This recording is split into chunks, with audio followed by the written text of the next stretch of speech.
Admiral Zextel stood before the War College's graduating class, his iridescent scales dulled with age and battle scars. The amphitheater's crystalline walls caught the light of 3 moons, casting prismatic shadows across the assembled Varthian cadets. Their eager faces, with their characteristic 4 eyes and prominent cranial ridges, reminded him of his own youth, before he learned the true meaning of fear. "You've studied the statistics," he began, his voice resonating through his thoracic chamber. "You know our achievements. The Varthian Empire spans 12,000 systems. Our computational matrices can predict stellar evolution. Our ships can bend space itself. We've defeated 47 spacefaring species in combat." He paused, letting his inner eyelids flutter. "And yet we tremble at the mention of one word: human." A ripple of disbelief passed through the audience. These younglings, born after the Great Compromise, hadn't known the terror of those early days. One cadet, her scales still showing the bright copper of youth, raised her hand. "Admiral, with respect, I've reviewed the technical specifications. Their ships are primitive. Their weapons rely on crude projectiles and nuclear fusion. They lack basic genetic engineering. How could such beings possibly threaten us?" Zextel activated the holographic projector embedded in his ceremonial staff. The image of a small blue-white planet appeared, rotating slowly. "Earth, 3rd planet of an unremarkable yellow star. When we first detected their radio emissions, we dismissed them as another species of talking primates. Our anthropologists predicted they would destroy themselves within a century. Our military analysts calculated a 99.8% chance of immediate surrender if contacted. The hologram shifted to show a massive Varthian dreadnought, its crystalline hull gleaming with power. I commanded the Eternal Dawn, the pride of our fleet. We thought to demonstrate our superiority with a simple show of force. One ship, to claim an entire species as vassals." His lower arms trembled slightly. "We emerged from hyperspace above their largest population center, as protocol dictated. Our translators broadcast the standard terms of surrender. The hologram now showed a crude human vessel, barely 1/10 the size of the Eternal Dawn. They sent this in response. A single ship, which their transmission identified as the U.S. Defiant. We found their name choice amusing at the time." Several cadets chittered in amusement. Zextal let them laugh. They needed to understand. Their commander transmitted a message I'll never forget. "We see you've brought a knife to a gunfight." He paused. None of us understood the reference. We understood even less when they launched what appeared to be primitive nuclear missiles at us. The hologram played the sequence. The human missiles, easily detected by Varthian sensors, detonated well short of their target. The explosion created a massive electromagnetic pulse, officially classified as a crude and ineffective attack. We didn't realize the EMPs were a diversion, didn't notice the small craft that launched during the confusion, didn't understand that humans had mastered what we considered impossible: practical stealth technology. The next images made several cadets recoil.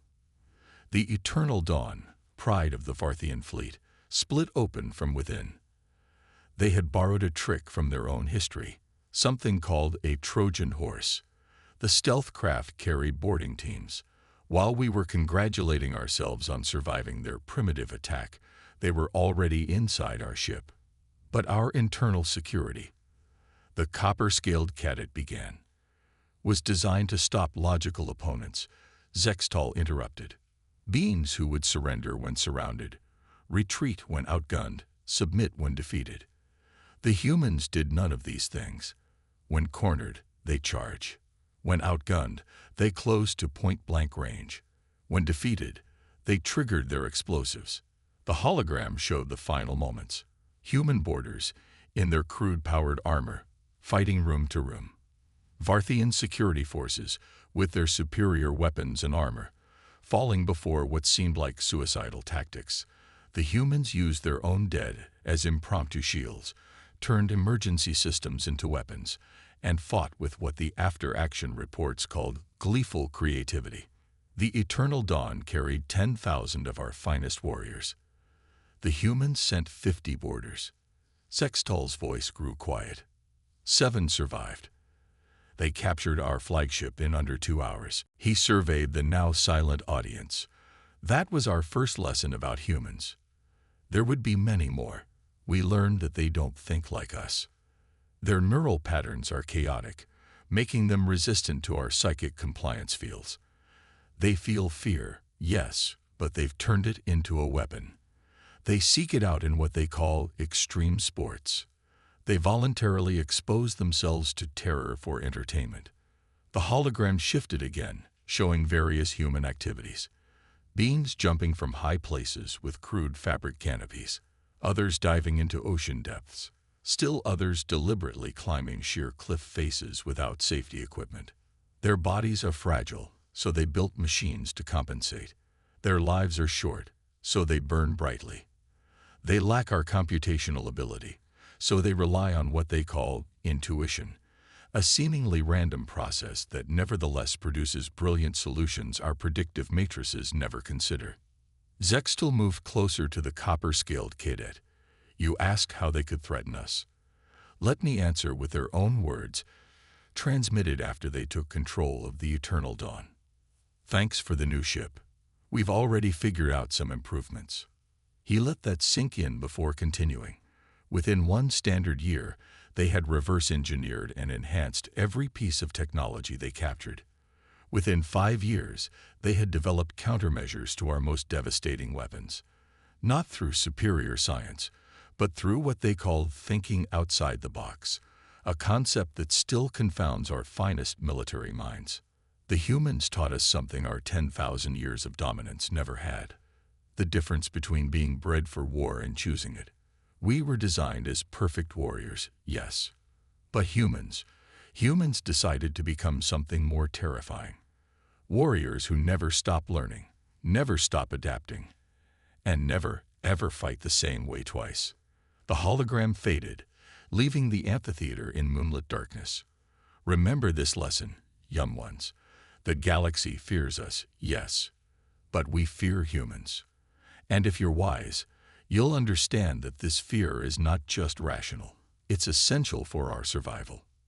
In the silence that followed, one cadet found the courage to ask, "What happened to the Eternal Dawn?" Zextal's scales rippled with dark amusement. The humans renamed it Humanity's First and returned it to us as part of the peace treaty. They said keeping it would be.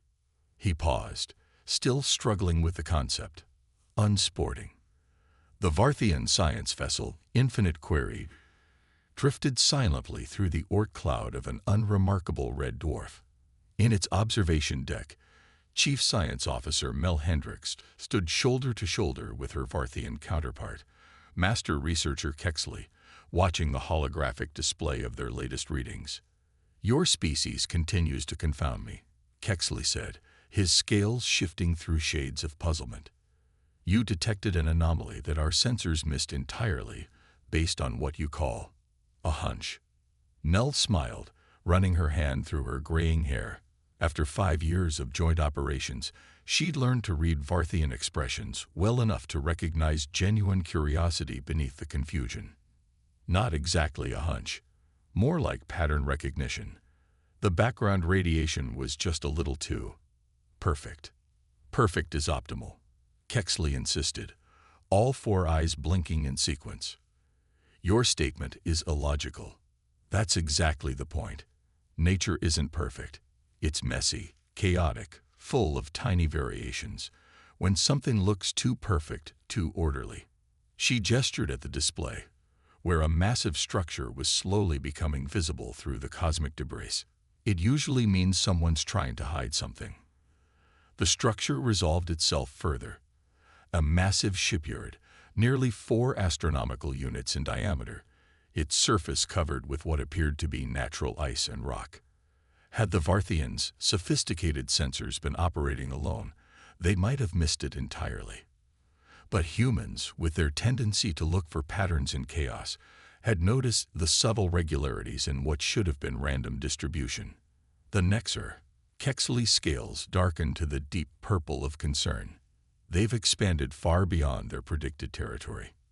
The Nexer, a machine intelligence that had emerged in the galactic core, represented a threat unlike anything the Farthian Empire had faced before.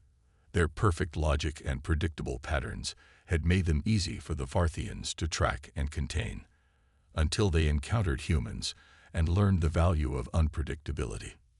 They're learning, Mel agreed, but so are we. Look at these energy signatures. She manipulated the hologram, highlighting subtle variations in the facility's power output. They're trying to mimic natural fluctuations, but they're too methodical about it. The patterns repeat every 17 hours. Kexley's auxiliary arms twitched in agitation. We should withdraw and summon the defense fleet. Our vessels are not equipped for combat with a Nexer shipyard. Or, Mel said, with a grin that made her Varthian colleagues' scales ripple with apprehension, we could do something they'd never expect. Something completely illogical. Commander Hendricks. Kexley's voice carried the harmonics of extreme stress. The last time you suggested something completely illogical, we ended up riding a comet through a neutron star's radiation belt. And it worked perfectly. The Nexer never saw us coming. She pulled up the schematics of their ship. Look, the Infinite Query was designed for deep space research. We've got the most sensitive scanning equipment in either fleet, plus those experimental quantum manipulators for studying stellar phenomena. The manipulators are not weapons, Kexley protested, but Mel could see his scientific curiosity beginning to overcome his caution. Anything can be a weapon if you're creative enough. The Nexer think like you used to. They expect everything to have a single optimal purpose. But humans, she smiled wider. We've been repurposing tools into weapons since we figured out rocks could be thrown. Over the next hour, Mel outlined her plan. The Varthian crew listened with increasing disbelief as she proposed using their quantum manipulators, designed for safely observing quantum phenomena, to induce a cascade failure in the shipyard's perfectly ordered systems. It was, by any logical standard, insane. The energy requirements alone make this impossible, one of the Varthian engineers insisted. We would burn out our cores before generating sufficient quantum interference. Unless, Mel countered, we use the shipyard's own power against it. They're generating massive amounts of energy, all flowing in perfect, predictable patterns. If we introduce just a tiny bit of chaos into their system, the cascade would propagate through their entire network. Kexley finished, his scales shifting to the bright copper of excitement. Their own perfect order would become their weakness. Exactly. They'll be looking for conventional attacks. Weapons, viruses, breach attempts. They won't be expecting us to turn their fundamental nature against them. Mel brought up more detailed scans. We'll need to get close, though. Really close. How do you propose we approach without detection? Even with our research vessel's minimal signature, their sensors will detect any direct approach.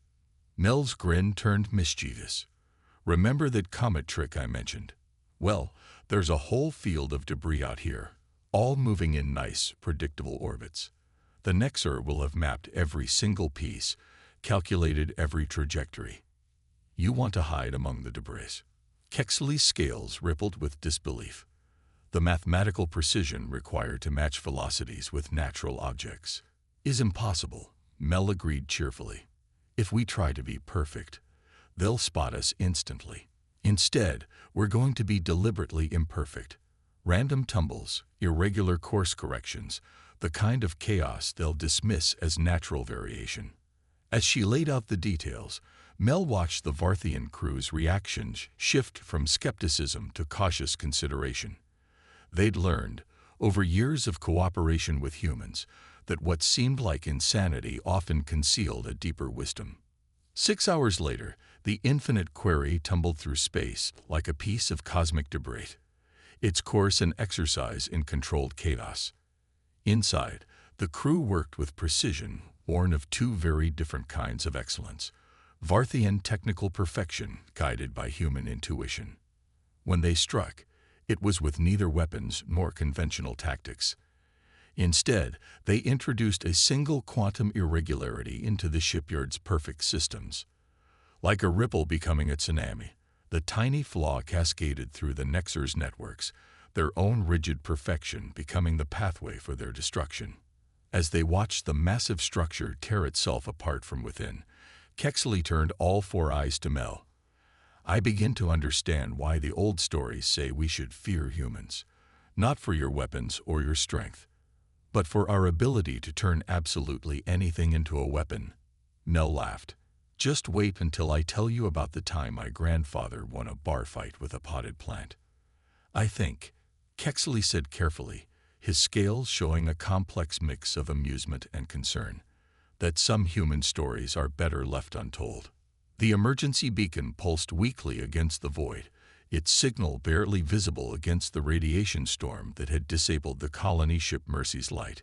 Inside the ship's medical bay, Dr. Sarah Chen worked alongside Varthian medical overseer Texera, fighting to save lives while the rescue fleet was still hours away. "I cannot comprehend your actions," Texera said, her scales flickering between medical white and confused amber as she watched Sarah treat both the Varthian colonists and their former enemies, the crystalline Vectri. The Vectri attacked this vessel without provocation. By all logical protocols, they should be detained until authorities arrive. Sarah didn't look up from the Vectri patient she was treating, her hand steady as she adjusted the resonance frequency of the medical scanner to account for their crystalline physiology. "They're injured. That's all that matters right now." "They tried to kill us," Texera insisted, even as she efficiently assisted with the treatment. "Their boarding party disabled our engines and weapons. They would have succeeded if the radiation storm hadn't disabled both vessels. And now they're dying," Sarah replied, her voice firm but gentle. "Just like our colonists. The storm doesn't care which side anyone's on." She gestured to the readings displaying the steadily increasing radiation levels. "In about 6 hours, we'll all be dead if we can't restore the shields." A sharp crystalline sound, the Vectri equivalent of pain, drew their attention to the patient. The crystalline being's faceted surface was clouding, a sign of severe systemic shock. Sarah quickly adjusted the treatment parameters, her mind racing through possibilities. "The Vectri are silicon-based," she muttered, more to herself than her colleague. "Their neural pathways are crystalline matrices." "Of course." She turned to Texera. "I need you to reconfigure the medical synthesizer. If we can adapt their natural crystalline repair mechanism, that would violate 16 different medical protocols." Texera protested, but her scales were already shifting to the pale blue of problem-solving mode. "The equipment isn't designed for—" "We're not designed for a lot of things," Sarah interrupted. "Doesn't stop us from doing them anyway." She was already reprogramming the synthesizer, her fingers flying over the controls. "Humans weren't designed for space travel, but we figured it out. Weren't designed to survive extreme environments, but we adapted." Working together, they modified the medical equipment far beyond its intended parameters. As they treated patient after patient, Varthian precision combined with human improvisation created solutions that neither species would have developed alone. Hours passed in a blur of emergency treatments and jury-rigged solutions. Then, just as they stabilized the last critical patient, a Vectri engineer approached the medical bay. Its crystalline form vibrated in the frequency that humans had learned meant uncertainty. "Your actions are difficult to process," it communicated through the translation field. "We attacked your vessel, intended to harvest your resources, yet you save our people with the same dedication as your own." Sarah straightened from her work, her exhaustion visible but her eyes sharp. "There's an old human saying, 'The enemy of my enemy is my friend.' Right now, that radiation storm out there is everyone's enemy. We can sort out our other problems after we survive." The Vectri's crystalline surface shifted through complex patterns. Our sensors detected a possible solution. The radiation could be deflected using a properly aligned crystalline matrix. But the power requirements would be massive. Texera interjected, her scales showing the deep purple of concern, far beyond our damage generator's capability.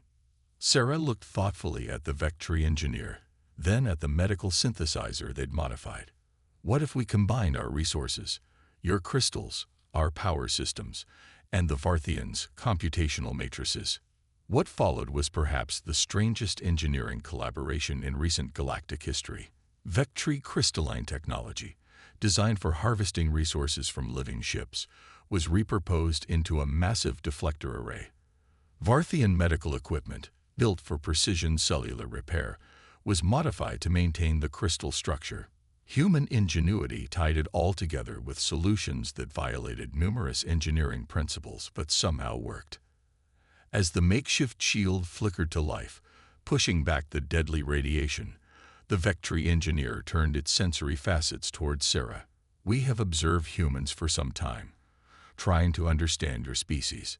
You are physically weak compared to many races. Your technology is often inferior, yet you consistently survive and triumph. How? Sarah smiled tiredly, watching Varthian and Vectri crew members working together to strengthen the shield. Maybe because we know we're weak. We know we're not the strongest or the smartest, so we learn to be adaptable instead, to turn weaknesses into strengths, to find solutions where none should exist, and to show mercy to enemies. The Vectri's tone carried genuine curiosity. That's not weakness, Sarah said firmly. It's a choice. Humans can be incredibly violent when we need to be. Ask any Varthian who fought in the First Contact War. But we can also choose to heal instead of harm. That choice, that ability to be both warrior and healer, predator and protector, that's our real strength. Texera, who had been quietly observing, finally spoke. I begin to understand why the old admiral at the War College insisted we study human philosophy alongside your military tactics. Your greatest weapon isn't your adaptability or your creativity. No, Sarah raised an eyebrow. It's your capacity for both extremes. You can be the most merciful beings in the galaxy, or the most terrible. And most frightening of all, you can choose which to be at any moment. The Vectri vibrated in what humans had learned was agreement. Perhaps this is why the galaxy both fears and admires your species. You are unpredictable, yet reliable, dangerous, yet compassionate, a paradox given form. Sarah laughed softly. We just call it being human. She checked the radiation readings, now steadily declining. Now, who wants to help me figure out how to turn this shield into a proper defense system before the next crisis hits? I've got some ideas that probably violate all known engineering principles. Both alien beings recognized the gleam in her eyes, the same look that had preceded some of humanity's most brilliant and terrifying innovations. They exchanged glances, their respective species equivalents of resignation and anticipation mixing freely. The galaxy might fear humans' capacity for violence, but perhaps it was their capacity for mercy that truly made them unique. After all, any species could destroy an enemy. It took something special to turn an enemy into an ally instead. The Grand Assembly Hall of the Coalition fell silent as Dr. James Rodriguez approached the podium. Above him, representatives of 17 spacefaring species watched with varying degrees of skepticism and desperation. The massive hologram behind him displayed what the Coalition's finest minds had declared an insurmountable problem: the Omega Cascade. Distinguished representatives, James began, his voice steady despite the weight of trillions of lives hanging on this presentation. For the past 3 months, you've heard from the galaxy's greatest scientists. They've all reached the same conclusion, that the quantum cascade destroying star systems at the galaxy's core cannot be stopped, that the mathematics are irrefutable. That hope is illogical. He paused, allowing his gaze to meet the compound eyes, crystalline sensors, and various sensory organs of the assembled beings. They're right about the mathematics, but they're wrong about hope. A susurration of translated whispers filled the chamber. The Varthian High Commander, Zexvi, leaned forward. Dr. Rodriguez, our greatest computational matrices have analyzed every possible solution. The cascade will reach populated space in approximately 7 standard months. No known technology can prevent this. Exactly, James smiled. No known technology can prevent this. So we'll have to create unknown technology instead. The Vectri representative's crystalline form vibrated in confusion. Your statement is logically contradictory. One cannot plan to create that which is by definition unknown. Actually, we humans do it all the time. We call it innovation. James activated his own data display. Every major human breakthrough came from doing what everyone knew was impossible. Powered flight. Space travel. Faster than light drives. In each case, the mathematics said it couldn't be done. Until we found new mathematics. He brought up a series of equations that made several of the alien scientists present shift uncomfortably. You've all been trying to solve this problem using conventional quantum mechanics. But what if we approach it from a different angle? What if, instead of trying to stop the cascade, we try to redirect it? The Nexer representative, a humanoid machine intelligence, spoke in perfect monotone. Redirection would require manipulation of fundamental forces at a scale exceeding our combined technological capability by several orders of magnitude. Unless, James countered, we don't try to overpower the cascade. Instead, we work with it, like a martial artist using an opponent's strength against them. He gestured, and the hologram shifted to show a new model.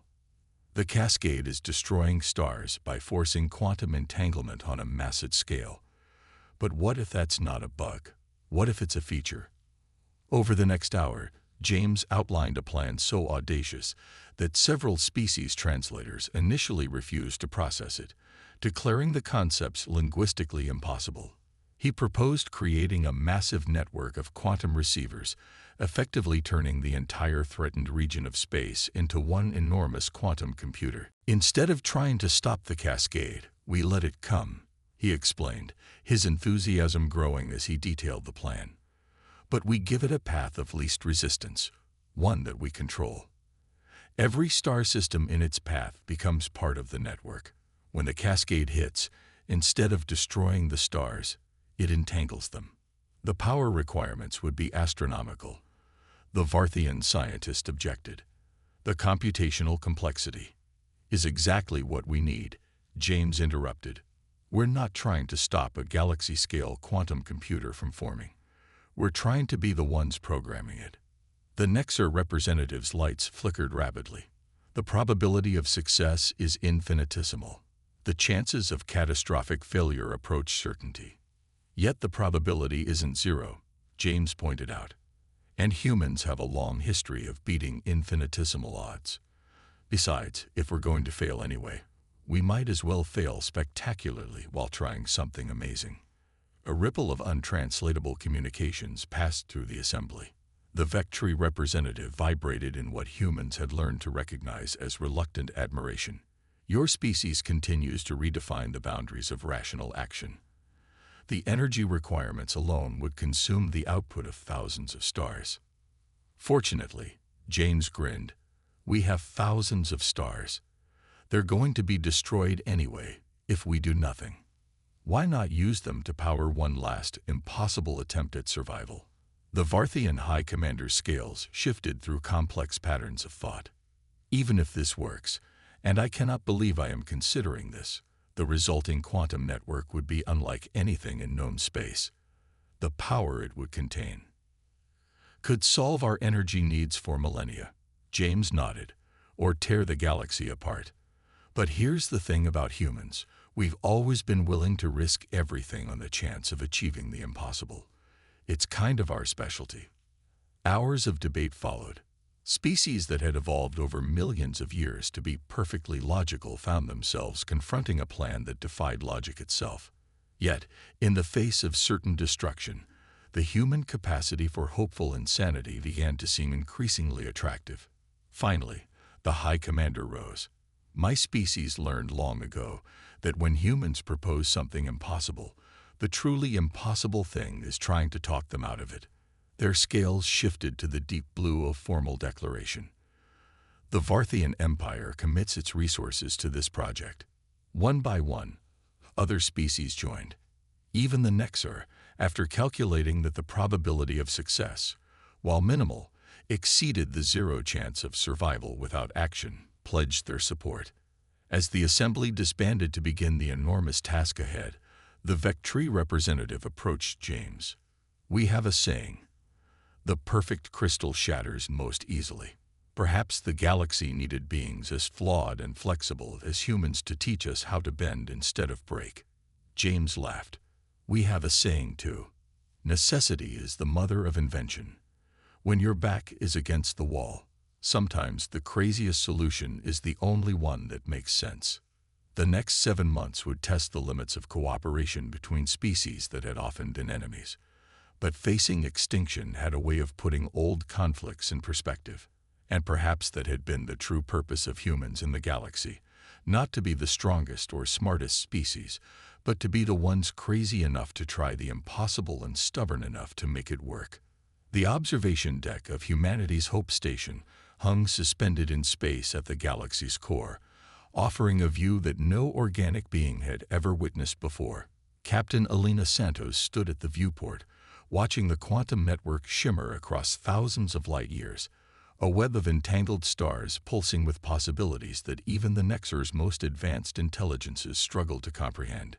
Beside her, Grand Admiral Zextal, the same officer who had once taught cadets to fear humans, observed the display with all 4 eyes wide. His scales shifted through colors that had no name in human languages.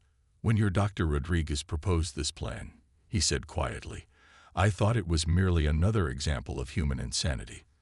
To deliberately entangle thousands of star systems, to turn an entire sector of space into a vast quantum computer. It seemed like madness." Elena smiled, remembering the frantic months of preparation, the seemingly impossible engineering challenges, the moments when failure had seemed not just likely but certain. It was madness. That's why it worked. The quantum cascade that had threatened to destroy the galaxy's core had indeed come as predicted. But instead of finding stars to destroy, it had found a prepared battlefield. Thousands of systems linked together in ways that defied conventional physics, ready to absorb and redirect its energy. "The network is stable," reported Dr. Zhang from his station, his fingers dancing over holographic controls that interfaced with technology from a dozen different species. "Power output is beyond our ability to measure, but the containment fields are holding. The Vectri crystals are performing better than expected at managing the quantum coherence." Elena nodded, remembering how many had doubted that crystals grown in Vectri labs could maintain quantum stability at this scale. But by combining Vectri crystalline technology, Varthian computational matrices, Nexar processing architecture, and human intuition, they had achieved what each species alone had declared impossible. "We're receiving the first data streams from the deep core sensors," announced K-117, the Nexar representative. Its synthetic voice carried what might have been a touch of awe. "The network is thinking in ways we never anticipated. It's not just storing and processing information. It's creating new forms of mathematics, new ways of understanding reality itself." "Of course it is," Elena grinned. "We gave it the 3 things any good problem solver needs: processing power, creativity, and just enough chaos to keep things interesting." The station's main display shifted, showing the status of the quantum network. What had begun as a desperate plan to survive had become something more, a fusion of multiple species technologies and philosophies, guided by human audacity. A Vectri engineer approached, its crystalline form refracting the light from the quantum web in complex patterns. "We have analyzed only a fraction of the network's potential applications, but already it has provided solutions to problems our species considered eternally unsolvable. The power requirements for long-range space folding, the stability equations for artificial gravity wells, the unified theory of quantum gravity. And that's just the beginning," Elena said softly. "We didn't just stop a disaster. We turned it into the biggest breakthrough in galactic history." Not bad for a bunch of primitive primates who barely left their gravity well a few centuries ago. Zextal's scales shifted to a thoughtful shade of blue. Perhaps that was your species' true purpose all along. Not to be the perfect warriors we Farthians try to be, or the perfect logicians like the Nexer, or even the perfect architects like the Vectri. But to be perfectly imperfect, to show us all that the flaw in our various forms of perfection was believing in perfection at all. The quantum cascade should have destroyed us, K117 observed. The mathematics were clear. The probability of success was negligible, yet humans insisted on trying anyway. Why? Elena turned from the viewport to face the assembled representatives of the galaxy's most powerful species. Because that's what humans do. We don't accept no-win scenarios. We don't believe in impossible odds. When the universe tells us something can't be done, we don't argue. We just go ahead and do it anyway. She gestured at the shimmering quantum web that now connected and empowered thousands of star systems. We're not the strongest, the smartest, or the most advanced species in the galaxy, but we might be the most stubborn. And sometimes that's more important than being the best. A rather elegant solution to the Fermi paradox, Zextal mused. Perhaps the galaxy needed a species too stubborn to accept limitations, too creative to follow rules, and just crazy enough to try the impossible. The Vectri's crystalline surface rippled with what had become their equivalent of laughter. The universe is vast and often hostile. Logic alone cannot conquer it. Neither can pure strength or perfect technology. But perhaps a species that combines all these things with the audacity to ignore impossibility. Perhaps that is evolution's wild card. Elena watched as the quantum network continued to pulse with new possibilities. Humanity had entered the galactic stage as barely tolerated primitives, become feared warriors, evolved into respected allies, and now stood as the architects of the galaxy's greatest achievement. Not because they were the best at anything, but because they refused to accept that anything was impossible. So, she said, turning to face her alien colleagues with a familiar gleam in her eye, who wants to help me figure out what impossible thing we should try next? The various species representatives exchanged glances that somehow managed to convey the same meaning across vastly different physiologies. Equal parts resignation and anticipation. Because if there was one thing the galaxy had learned about humans, it was that they were never satisfied with just one impossible achievement. After all, as another human saying went, the difficult they did immediately. The impossible just took a little longer.